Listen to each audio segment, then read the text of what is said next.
नमस्कार, प्रणाम, जय श्री राम। कैसे हैं आप सभी लोग। एक बार फिर से मेरे YouTube चैनल पे आपका स्वागत है।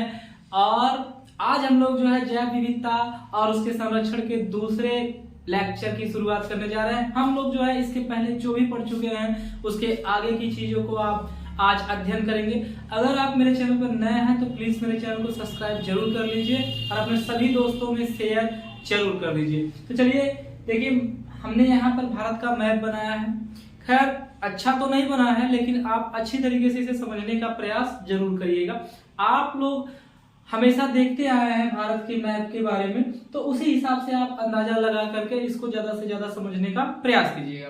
तो आज हम लोग जो है पृथ्वी पर तथा भारत में जैव विविधता के बारे में अध्ययन करेंगे। इसके पहले वाले वीडियो में लेक्चर नंबर 1 में हमने जैव विविधता के बारे में विधिवत जानकारी दी है। अगर आपको ये जानकारी प्राप्त नहीं हुई है तो आप प्लेलिस्ट में जाइए, वहां पर लेक्चर नंबर 1 का वीडियो है, उसे देखिए और फिर से आप इसे आकर देखेंगे तो आपको बहुत अच्छी तरीके से समझ में आएगा। तो जैव विविधता का तात्पर्य हमने बताया था हमारे आसपास पाए जाने वाले जीव जंतु तथा पेड़ पौधों की भिन्न भिन्न जातियों से होता है। हमारे यहाँ बहुत सारे पेड़ पौधे जीव जंतुओं की जातियां होती हैं। हमारे यहाँ क्या पूरे विश्व में पेड़ पौधे और जीव जंतुओं की जातियां पाई जाती हैं, जिन्हें ही हम लोग क्या कहते हैं, जैव विविधता। आज हम लोग देखेंगे भारत में जैव विविधता कहाँ कहाँ पर कितनी कितनी पाई जाती है, उन चीजों के बारे में अध्ययन करेंगे। देखिए IUCN जो था, हमने आपको बताया था एक सरकारी और एक गैर सरकारी संस्था थी, जिसे हम कह सकते हैं सरकारी भी संस्था थी और गैर सरकारी भी संस्था थी, जिसको हम लोग बोलते हैं IUCN। कुछ इस प्रकार से उसका लोगो होता है, ठीक है, कुछ इस प्रकार से इसका लोगो होता है IUCN का। हमने आपको बताया था IUCN international union conservation of nature, ठीक है, प्रकृति को संरक्षित करने का प्रयास करती है। प्रकृति के साथ साथ प्रकृति में पाए जाने वाले जीव जंतु, मृदा से लेकर प्राकृतिक चीजों के संरक्षण का यह विधिवत प्रयास करती है और बहुत ज्यादा इसका जो है पर्यावरण को संरक्षित रखने में प्रयास है। तो IUCN जो है एक रिपोर्ट प्रस्तुत करती है और वो रिपोर्ट ये प्रस्तुत करती है कि पूरे पृथ्वी पर 1.7 से हम 1.5 से कह सकते हैं 1.7 मिलियन, 1.5 से 1.7 मिलियन, मिलियन का मतलब होता है लाख, ठीक है, मिलियन, 1 मिलियन लाखों में हम कह सकते हैं, लाखों में 1 मिलियन 10 लाख से ज्यादा हो कह सकते हैं। 1.7 से 1.8 मिलियन से ज्यादा पादप तथा जीव पाए जाते हैं। इस पूरी पृथ्वी पर 1.7 से 1.8 मिलियन जो है वो पादप और जीव पाए जाते हैं। तो 1.7 से 1.8 मिलियन पादप तथा जीव पाए जाते हैं, ठीक है, पाए जाते हैं, जिसमें 70% जो होता है, 70% इसमें 1.7 अभी तक जो है 1.7 से 1.8 मिलियन पादप तथा जीव की खोज हुई है। 1.7 से 1.8 मिलियन पादप और जीव की खोज हुई है और भी अभी खोजें बढ़ती जाएगी, ऐसा नहीं है। मनुष्य को अभी संपूर्ण पृथ्वी के बारे में ज्ञान प्राप्त नहीं है जितना होना चाहिए। अभी भी 70% जो पृथ्वी का हिस्सा है, जिसे हम लोग समुद्र कहते हैं, वो अनडिस्कवर्ड है। अभी उसके बारे में पूरी जानकारी नहीं प्राप्त हुई कि उसके अंदर कौन सी दुनिया है, किस किस प्रकार के कितने जीव हैं। जहां तक जानकारी हुई है वहीं तक जानकारियों को यहाँ पर समावेशित किया गया है, यहाँ पर बताया गया। तो 1.7 से 1.8 मिलियन जीव है, जिसमें पादप और जीव दोनों क्या है, सम्मिलित है। 1.7 से 1.8 मिलियन या 1.5 से 1.8 मिलियन पादप और जीव हैं, जिसमें 70% जो है हम कह सकते हैं 70% जंतु पाए जाते हैं। मतलब 100% अगर हम इन्हें माने 1.7 से 1.8 को या 1.5 से 1.7 को, तो 70% क्या है, आपके जंतु हैं, 22% पादप हैं, अशेष बचे हुए 8% जो होते हैं वह क्या है, सूक्ष्म जीव है। 8% जो है सूक्ष्म जीव होते हैं।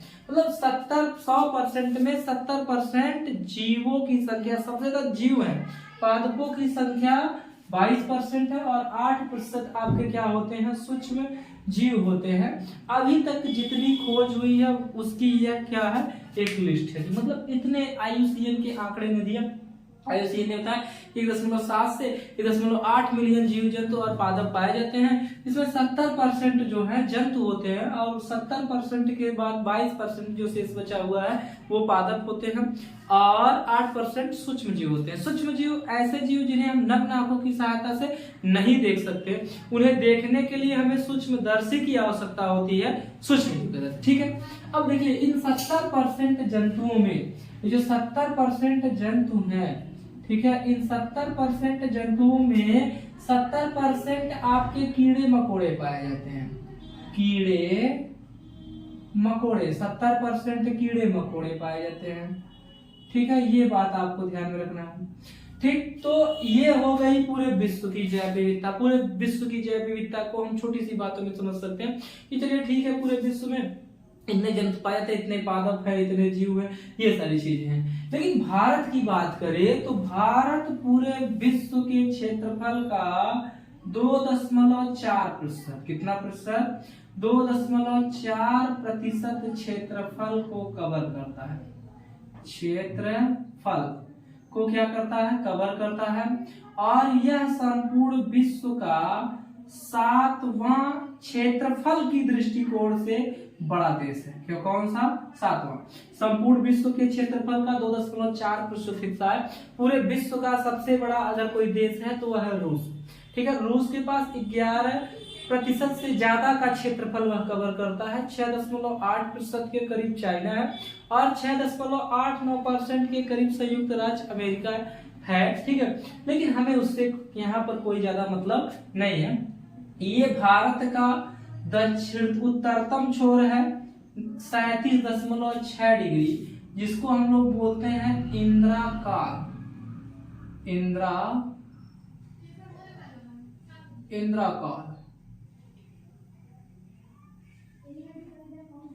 इंद्राकाल, ठीक है। और ये आप जानते ही हैं, भारत का दक्षिणतम छोर है, जिसे हम लोग क्या कहते हैं, कन्याकुमारी।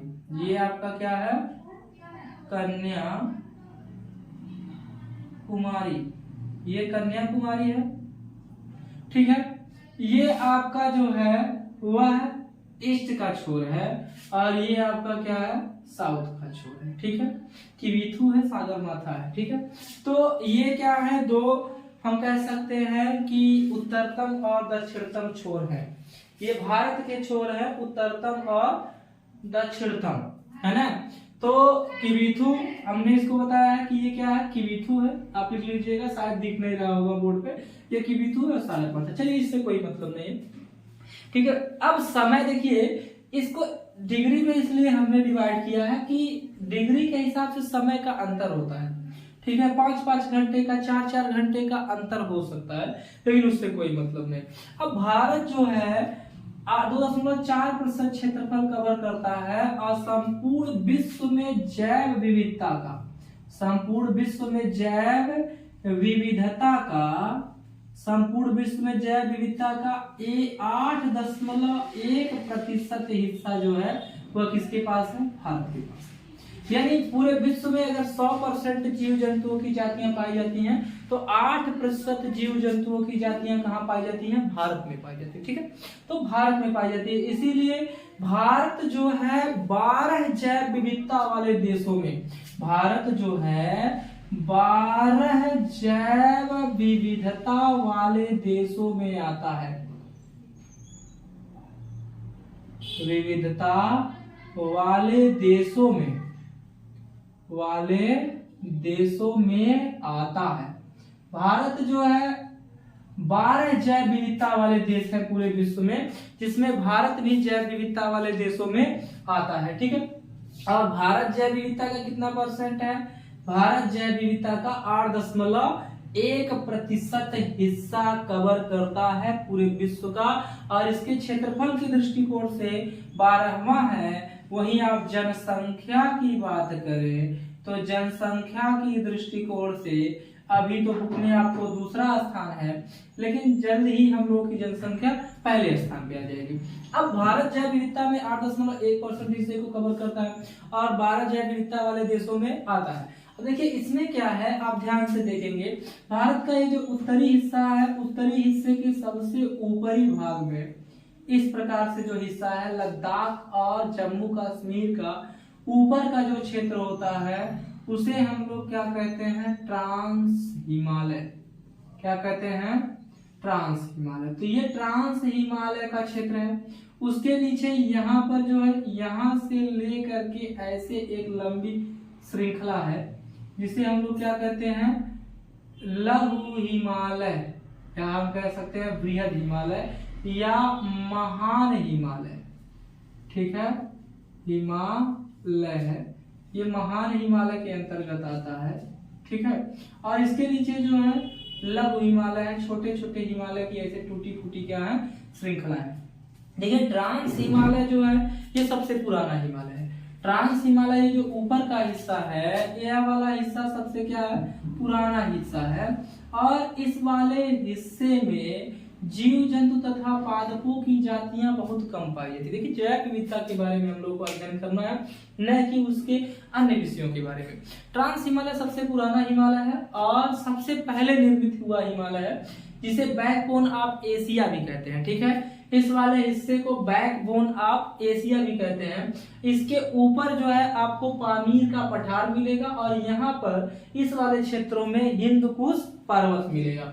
ठीक है, तो ऊपर वाला हिस्सा पामीर का पठार है, इसे पूरे ढका हुआ हिस्सा, यहाँ पर हिंदू पर्वत है। और ये वाला हिस्सा क्या है, ट्रांस हिमालय है। यहाँ पर जीव जंतु और पादपों की जनसंख्या बहुत कम पाई जाती है। उसके बाद आपका पड़ेगा महान हिमालय या बृहद हिमालय या मध्य हिमालय, आप इसे कह सकते हैं। तो ये मध्य हिमालय वाला हिस्सा जम्मू कश्मीर से शुरू है और ये जो है मतलब भारत के उत्तरी भाग से शुरू है और पश्चिमी भाग तक पूरे विस्तृत क्षेत्र में फैला हुआ है। लगभग हम कह सकते हैं कि यह हिमालय 2500 किलोमीटर के क्षेत्र में फैला हुआ है और इसकी औसतन ऊंचाई 6100 मीटर है। कितनी है, 6100 मीटर। ये 6100 मीटर के क्षेत्र में पूरा का पूरा फैला हुआ है। ठीक है, हम कह सकते हैं कि यह हिमालय नंगा पर्वत से लेके नामचा बारवा, ये वाले हिस्से का नाम हम लोग क्या कहते हैं, नंगा पर्वत। नंगा पर्वत, नंगा पर्वत से लेकर के ये वाला हिस्सा है नामचा बारवा। ठीक है, नामचा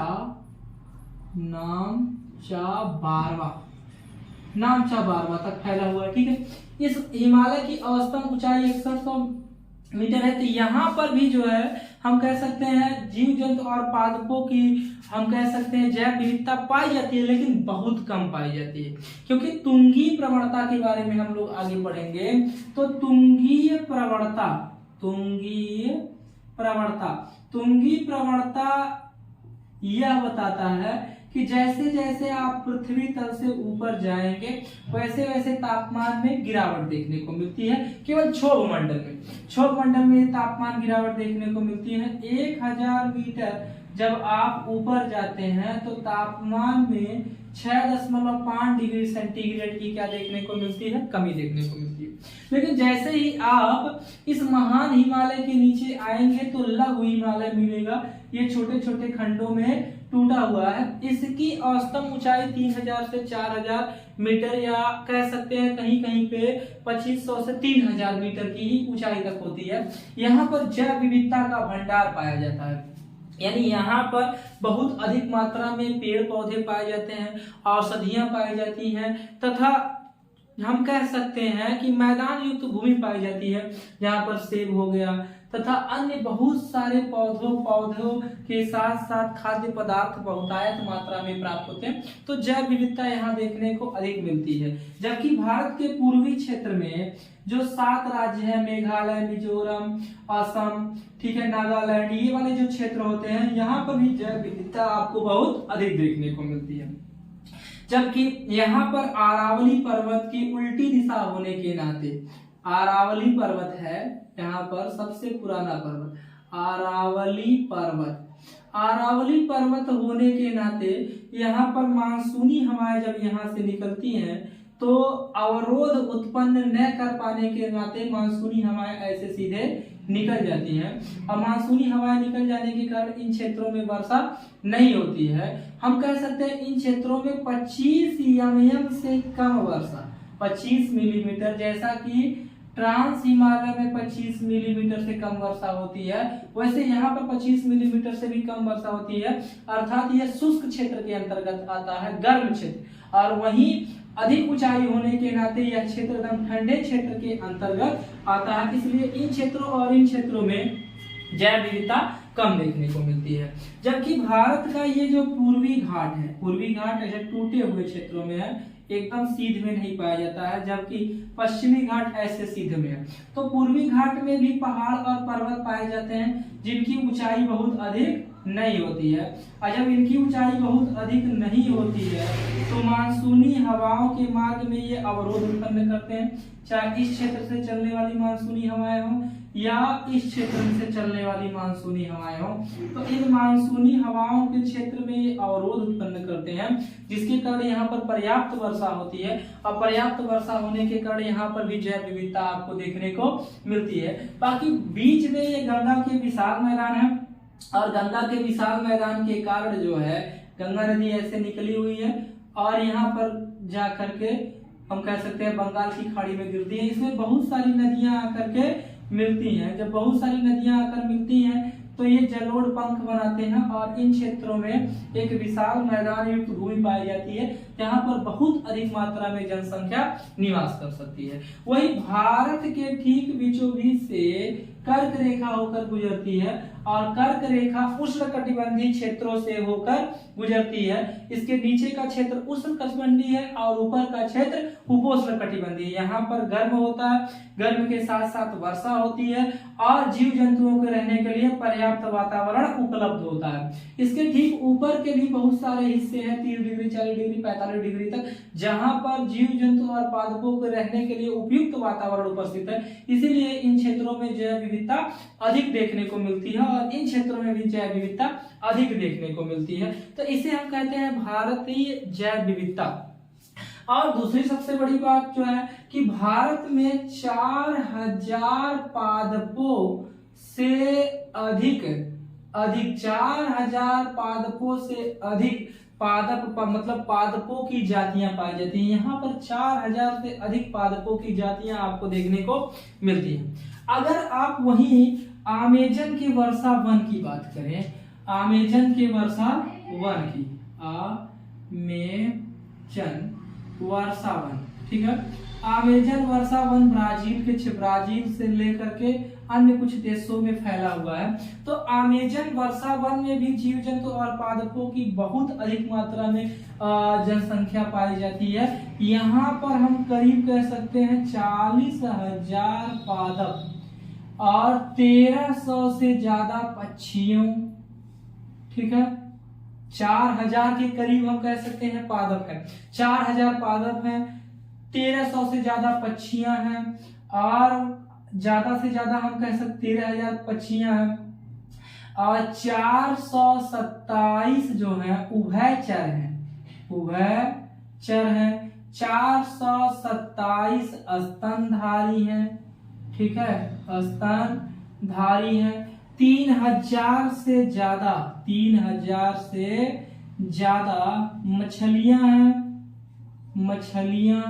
3000 से ज्यादा मछलियों की प्रजातियां, 1,25,000, ठीक है, 1,25,000 से ज्यादा कशेरुकी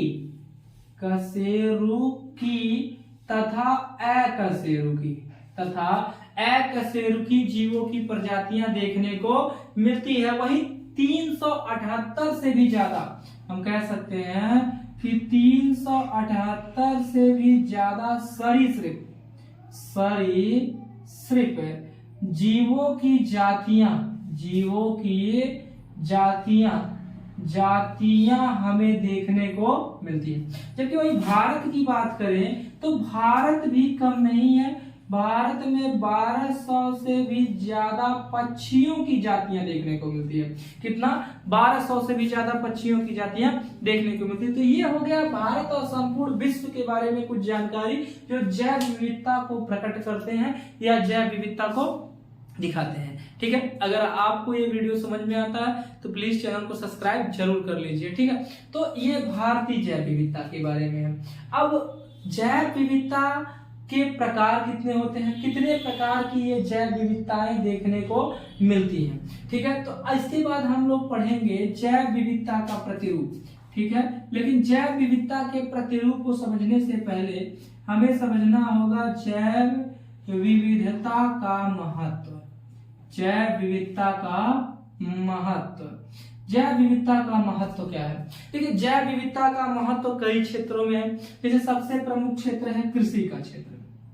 ठीक है, कृषि का क्षेत्र है। कृषि का क्षेत्र जो है काफी विस्तृत है। प्रत्येक देश, ऐसे देश जिनके पास मैदान युक्त भूमियां हैं, वहां पर कृषि अनिवार्य रूप से होती है, क्योंकि कृषि अगर आप नहीं करेंगे तो आपको खाद्यान्न प्राप्त नहीं होंगे, और खाद्यान्न प्राप्त नहीं होंगे तो जीवन संभव नहीं है। तो कृषि जैव विविधता ये तय करती है कि वहां पर किस किस प्रकार की कितने कितने किस्म की खेतियां संभव हैं। ठीक है, खाद्य का महत्व। दूसरा, खाद्य का महत्व, वहां पर किस प्रकार के खाद्य पाए जाते हैं, ये भी जैव विविधता ही तय करती है। ठीक है, जैव विविधता ही तय करती है कि कितने और कैसे प्रकार के वहां पे खाद्य पदार्थ पाए जाते हैं। तीसरी सबसे बड़ी बात जो है, वहां पर जो है औषधियां कैसी पाई जाती हैं। देखिए, औषधियां, ठीक है, हम लोग जो है अपने ग्रंथों के हिसाब से देखेंगे तो हम उन्हें औषधियां कहते हैं, लेकिन औषधियों को वर्तमान समय मसालों के नाम से भी जाना जाता है। ठीक है, तो कितने प्रकार की औषधियां, जैव विविधता ही तय करती है कि औषधियां कैसी पाई जाती हैं, कैसी कैसी औषधियां पाई जाती हैं, उन औषधियों की खेती किस प्रकार से की जा सकती है, किस प्रकार से नहीं की जा सकती है। तो औषधियां हैं। पारिस्थितिकी तंत्र में हम कह सकते हैं पारिस्थितिकी में इसका बहुत ही क्या है, महत्व है। और आखिरी हम कह सकते हैं और भी उद्योग के क्षेत्र में। ठीक है, उद्योग का क्षेत्र, उद्योग का क्षेत्र भी ये तय करता है कि यह पारिस्थितिकी तंत्र जो है, जैव विविधता है, वो तय करती है कि उद्योग किस प्रकार से, कैसे कैसे उद्योग वहां पर स्थापित किए जाएंगे। ठीक है, अब इसके बाद हम लोग को पढ़ना है जैव विविधता का प्रतिरूप।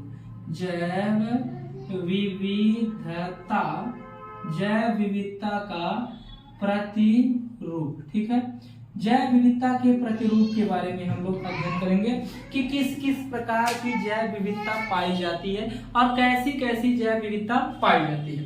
तो सबसे पहले जैव विविधता के प्रतिरूप में हम लोग अध्ययन करेंगे अक्षांशीय जैव विविधता।